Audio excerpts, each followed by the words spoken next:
Hola niños, bienvenidos un nuevo sábado a mi canal de YouTube. Ahora les voy a estar compartiendo una especie de despertar que tuve en estos días respecto al tema de la educación multicultural. Así que quédese ahí.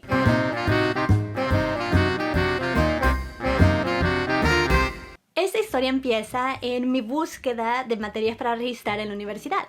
Había una materia pues respecto a la educación multicultural que en un primer momento dije, no, ¿sabes qué? No la necesito, porque en El Salvador realmente no tenemos una variedad étnica suficiente, así como en los Estados Unidos, por ejemplo, que tiene grupos que hablan incluso diferentes idiomas, como el grupo de latinos, el grupo de afroamericanos, etc. Entonces no tenemos como esa variedad, entonces no es necesario.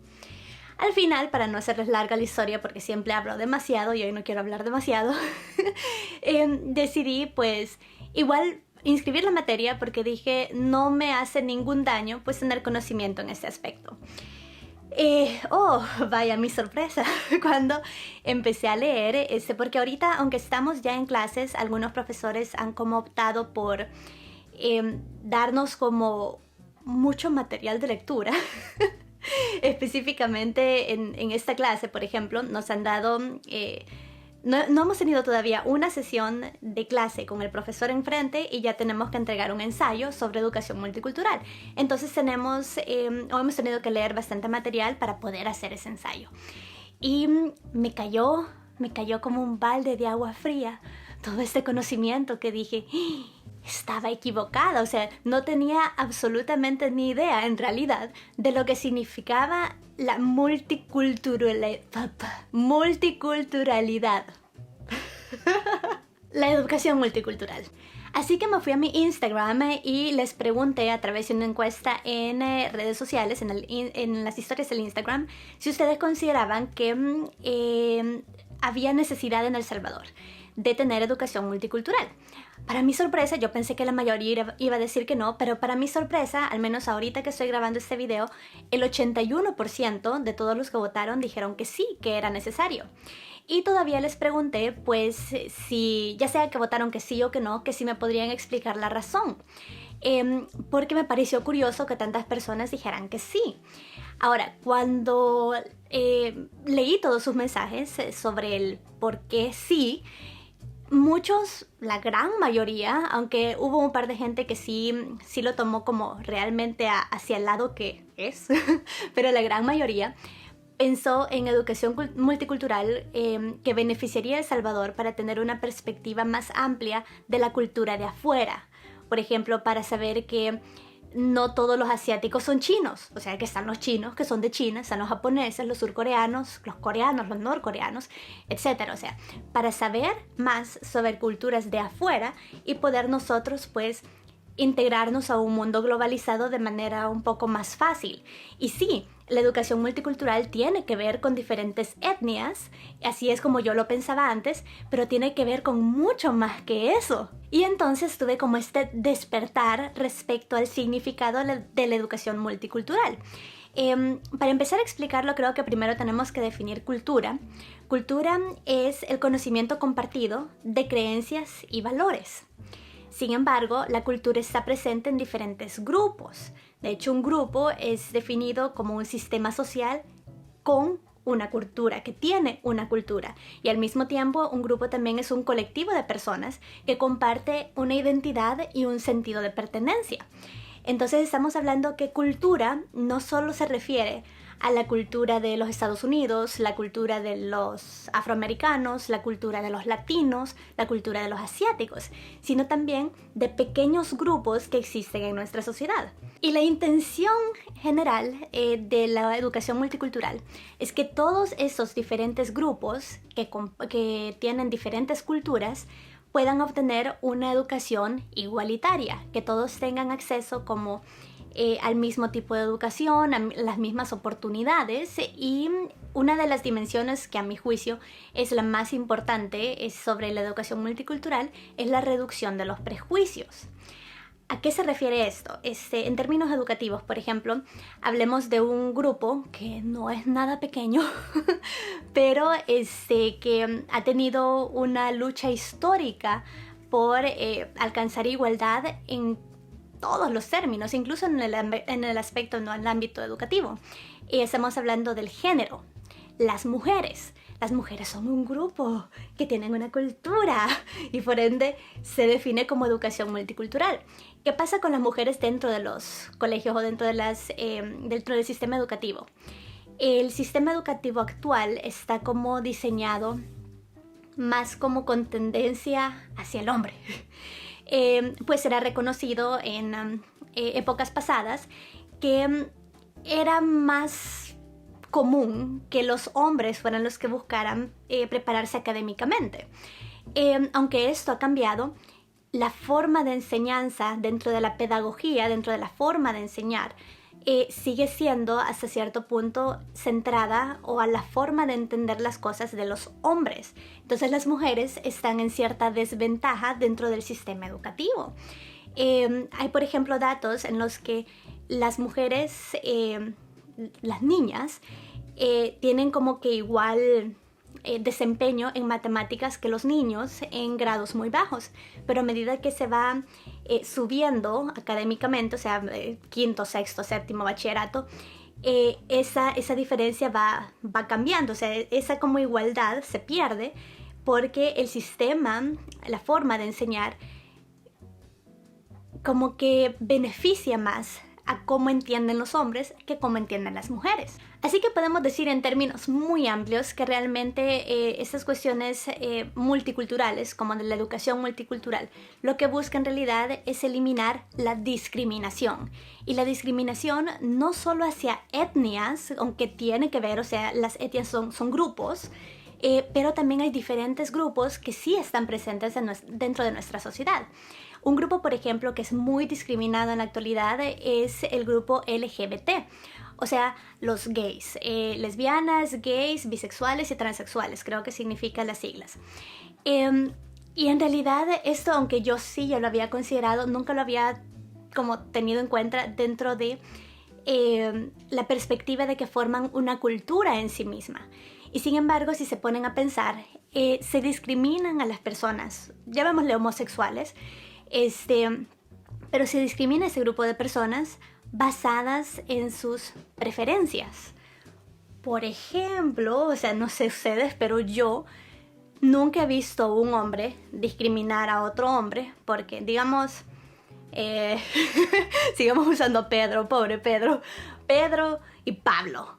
Entonces, yo nunca he visto a Pedro discriminar a Pablo porque a Pablo le gustan las mujeres rubias. Y a otra persona, a Juan, le gustan las mujeres de pelo oscuro, de pelo castaño. Y a Sergio le gustan las mujeres con busto grande. Y a Josué le gustan las mujeres con pompas grandes, con nalgas grandes. Entonces todas esas son preferencias. Pero hay otros hombres, llamémosle, no sé, otro nombre de hombre, Nelson. A Nelson le gustan los hombres. Entonces, así como a unos hombres les gustan las mujeres rubias, a otros les gustan altas, a otros les gustan gorditas, les gustan con busto, les gustan con pompas, a otros hombres les gustan los hombres. Y de la misma forma, a las mujeres, hay mujeres a las que les gustan altos, les gustan musculosos, les gustan bajitos, les gustan blancos, les gustan morenos y les gustan otras mujeres. O sea, son preferencias. Y creo que es bien injusto venir y discriminar a alguien en base a lo que a ellos les guste. Es como decir, bueno, a ti te gusta el café, a mí me gusta el té. Y como a vos te gusta el café, entonces te discrimino. Y al menos en el caso de El Salvador, no simplemente es una discriminación de violencia de un ciudadano hacia otro ciudadano, sino que también es la negativa hacia ciertos privilegios. Por ejemplo, el matrimonio igualitario. Para mí es muy triste, o sea, habla muy mal de El Salvador que no tengamos matrimonio igualitario. Porque si veámoslo no como de manera religiosa, veámoslo como un contrato, veámoslo de manera legal. El matrimonio es un contrato entre dos personas y este contrato tiene beneficios para las partes firmantes. En el caso de El Salvador, pues el matrimonio concede, por ejemplo, beneficios de ley como el seguro. Si usted trabaja y digamos usted es hombre y su esposa es una mujer, pero su esposa no trabaja, cuando usted se casa, su esposa puede tener acceso al seguro social a través de usted, de su trabajo. Pero ese es un derecho que, por ejemplo, no lo gozan las parejas homosexuales porque bajo ley no pueden contraer matrimonio. Pero esa ya es una cuestión política que pues tiene que abordarse a ese nivel, supongo. Así como otros temas que no quiero abordar ahorita, pero por ejemplo, la ONU, la Organización de las Naciones Unidas, nos ha pedido que como país reconsideremos nuestra postura en un tema muy específico porque violenta los derechos humanos. Pero ese es tema para otro día. Y ya que la mayoría de nosotros no podemos legislar pues para aprobar el matrimonio igualitario, por ejemplo, lo que sí podemos controlar es nuestra reacción hacia los demás, pues la reducción de los prejuicios, la reducción de la discriminación. Otro tema muy importante, por ejemplo, es la religión. La religión, y yo normalmente digo de religión, política y fútbol, no se tiene que hablar, pero dentro de la educación multicultural, los grupos religiosos son considerados como un grupo que tiene una cultura y que sus miembros comparten un sentido de identidad. Entonces es un grupo que, aunque hay diferentes religiones, por ende diferentes grupos, merecen también oportunidades iguales. Y en El Salvador creo que es muy triste que creo que uno de los grupos que más discrimina a los demás son los grupos religiosos. ¿Por qué? Por ejemplo, voy a llamar ahorita cristianos a toda la gente. Sé que hay pues diferentes religiones, pero voy a llamar como conjunto cristianos a toda la gente que cree en Cristo, que cree en Jesús y pues tiene la Biblia como el libro sagrado. Entonces, todas las religiones cristianas, entiéndase católicos, evangélicos, protestantes, agnósticos, anglicanos, testigos de Jehová, todos ellos discriminan, por ejemplo, a los homosexuales en base a pasajes de la Biblia.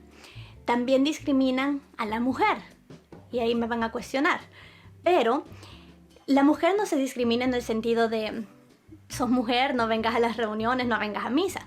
Pero si nos ponemos a analizarlo, ninguna de estas religiones, excepto creo que los anglicanos, pero si hablamos de los católicos, los evangélicos, los testigos de Jehová, en ninguna de esas instituciones religiosas se le permite a una mujer acceder al liderazgo religioso. No hay sacerdotes mujeres. En el caso de los testigos de Jehová, creo que el mayor rango se llaman ancianos, pues no hay ancianos mujeres, no hay pastores mujeres. Entonces creo que sí hay discriminación dentro de la religión hacia la mujer. Pero aún más importante, hay discriminación dentro de la religión hacia cualquier otra religión. Y estamos hablando que, por ejemplo, aquí separamos a los grupos cristianos, los católicos, por ejemplo. Los católicos en el mundo, alrededor del mundo, son la religión que tienen más miembros. O sea, son la religión que tiene la mayoría de creyentes alrededor del mundo. Pero cuando hablo de mayoría, no me refiero a un 90%, 80%. Me refiero a un 30%. 30% realmente no es la mayoría porcentual, pero como religión específica es la que tiene más miembros alrededor del mundo. Pero si escalamos eso, significa que un católico conoce a 10 personas, va a discriminar 7 de estas personas. Y pues porque una va a ser musulmán, otra va a ser budista, otra va a ser ateo, entonces los va a discriminar. Y sé que aquí la mayoría tal vez me va a contradecir y me va a decir que pues no es así, pero en realidad si nos ponemos a juzgar qué es realmente la discriminación, nos vamos a dar cuenta que sí hay cierto grado de discriminación. Por ejemplo, dentro de los testigos de Jehová, los testigos de Jehová no le hacen el feo a nadie. Es más, ellos tienen el llamado de ir de puerta en puerta a predicar sobre sus creencias. Entonces ellos le hablan literalmente a todo el mundo. No discriminan a nadie, aparentemente. Pero cuando se trata de hacer una amistad, ellos discriminan en base a religión. ¿A qué me refiero? Si yo los conozco a usted que me está viendo y de repente pues vemos si queremos formar una relación de amistad, si podemos ser amigos. Pero si yo veo que usted es una mala persona, usted es mentiroso, roba, es una mala persona, entonces yo voy a decidir no ser su amiga en base a su comportamiento, en base a lo que usted me ha demostrado que es. Pero en el caso de los testigos de Jehová, ellos no, si bien es cierto, le hablan a todo el mundo, para construir una relación de amistad, no consideran los valores de la persona, o sea, no juzgan a la persona por cómo es esa persona respecto a sus valores, su moral, su comportamiento, simplemente se fijan en ¿es testigo de Jehová o no es testigo de Jehová? Y esto, al menos para mí, es discriminación. Y si lo vemos de una forma todavía más amplia, todos los miembros de las religiones juzgan a todos los miembros de otras religiones como equivocados. Una de los grupos que, por cierto, es más discriminado es el grupo de los ateos. Y el caso más fácil de eso, o sea, más emblemático al respecto, fue más bien con Stephen Hawking. Stephen Hawking fue un físico teórico y astrofísico abiertamente ateo que nos dio muchas teorías, pues era un físico teórico, entonces eran teorías sobre la física y especialmente sobre el comportamiento de los agujeros negros. Él falleció, me parece que hace 2 o 3 años, y fue bien triste que mucha de la gente que se dio cuenta de su fallecimiento pues se enfocó en el hecho de que él era ateo. En su momento hice un video al respecto y decía la gente, la mayoría de comentarios que yo leí, que ahora al fin se iba a dar cuenta que Dios sí existía y que iba a pagar por sus blasfemias, que ahora esperaban que ahora estuviera disfrutando el infierno, que a ver qué le parecían las llamas del infierno, y todo eran como comentarios así muy, muy, se merece estar sufriendo por haber sido ateo, que me parece una de las discriminaciones más intensas, porque ya no solo te discrimino de no voy a ser tu amigo, sino que te estoy deseando cosas malas, ya es casi que trascender hacia el odio. Entonces, muchos de ustedes a través de las redes sociales me hicieron llegar pues sus opiniones al respecto y me gustó que la mayoría ocupaba la palabra tolerancia, que nos ayudaría a ser tolerantes respecto a otras etnias. Pero vine y quise hacer este video porque creo que el concepto general ya lo tenemos. O sea, todas las 81% de personas que votaron en mi encuesta dijeron que necesitamos educación multicultural en El Salvador, pero para tolerar y respetar otras culturas, otras etnias, lo vieron hacia afuera. Pero creo que, y aplica, y nunca hemos tenido este como despertar que tuve yo, de verlo hacia adentro y tolerar y respetar las diferentes culturas de los diferentes grupos que tenemos dentro de nuestra sociedad. Y realmente necesitamos mucho la tolerancia. Somos una sociedad muy intolerante. El ejemplo más fácil que les puedo dar es váyase, bueno, no ahorita, después de la cuarentena, váyase a cualquier bar el día que haya partido del FAS y la Alianza o del Barça y el Real y se va a dar cuenta cómo se dicen un montón de cosas los aficionados en base a que no le vas a mi mismo equipo. O sea, si discriminamos, si somos tan intolerantes con el compadre de la par que no comparte el equipo de fútbol al que le voy yo, ¿cómo podemos ser tolerantes con el compadre que está sentado hasta el fondo que es gay o que es lesbiana o que es ateo o que es musulmán o que es budista? O sea, tenemos, creo, que empezar por lo más fácil y respetar gente con diferente pensamiento de político, por ejemplo, diferente equipo, partido de fútbol, o sea, sí, equipo de fútbol. Tenemos que respetar hacia adentro. Ya tenemos la idea de tolerar y respetar lo diferente de afuera, pero veamos cómo podemos empezar a respetar y tolerar las diferencias que tenemos dentro de nuestro país. Así que esta es la reflexión que quería compartir con ustedes el día de hoy. Como les digo, igual que ustedes, yo no tenía la noción de que la educación multicultural realmente fuera necesaria en nuestro país porque no presentábamos esta diversidad étnica que tienen otras naciones. Pero leyendo más profundamente, es una de las cosas que más nos urge, creo, en El Salvador. que a través del sistema educativo no solo haya igualdad en la posibilidad de aprendizaje de todos los grupos, sino también se enfoque mucho en esta dimensión de la educación multicultural, que es la reducción del prejuicio, la reducción de los prejuicios, que enseñemos a través de nuestro sistema educativo a dejar de ver mal a la gente que no pertenece a nuestro grupo. Y tenemos que tener en cuenta que muchos de nosotros formamos parte de diferentes grupos al mismo tiempo. Una persona, por ejemplo, María pertenece al grupo de las mujeres. Si es católica, María también es católica. Si es de clase media, pues también es ese otro grupo. Entonces, cada persona pertenece a diferentes grupos al mismo tiempo. Y todos estos grupos, pues, interactúan en el comportamiento de cada uno de nosotros. Entonces, no sé, me parece muy importante reflexionar y pues hacer conciencia para nosotros, porque digamos que el día de ahora se empieza como implementar la educación multicultural en El Salvador, que no sé si de por sí ya está de cierta manera implementada, pero digamos que se empieza a hacer todavía más. Hoy, ¿qué pasa con todos nosotros que ya estamos fuera del sistema educativo? Para todos nosotros creo que es importante reflexionar y para eso es este video. Tengamos ese despertar de que necesitamos tolerancia y respeto no solo para afuera, sino también para adentro. Y tenemos muchos grupos diferentes dentro de nuestra sociedad que necesitan que se les vea como iguales, que los veamos como iguales. Y voy a dejar el video hasta aquí porque dije que no quería hablar tanto y no me quería alargar tanto, pero creo que ya estuvo. Ya. Gracias por seguir pendiente de mi canal de YouTube. Recuerda, les dejo las redes sociales por acá. El siguiente sábado, porque el último sábado de cada mes tenemos YouTube Live. Así que el siguiente sábado es sábado 25 de abril, nos toca YouTube Live. Recuerda, acá le dejo mis redes sociales, porque a través del Instagram y específicamente las historias del Instagram es que yo pregunto sobre el tema que vamos a tratar en el live. Y también ahí nos ponemos de acuerdo de la hora específica a la que nos vamos a ver en YouTube. Así que recuerden, aquí Lily Quant en cualquier red social y cada sábado hay un video nuevo, excepto el último sábado de cada mes que tenemos a live y eso es el próximo sábado.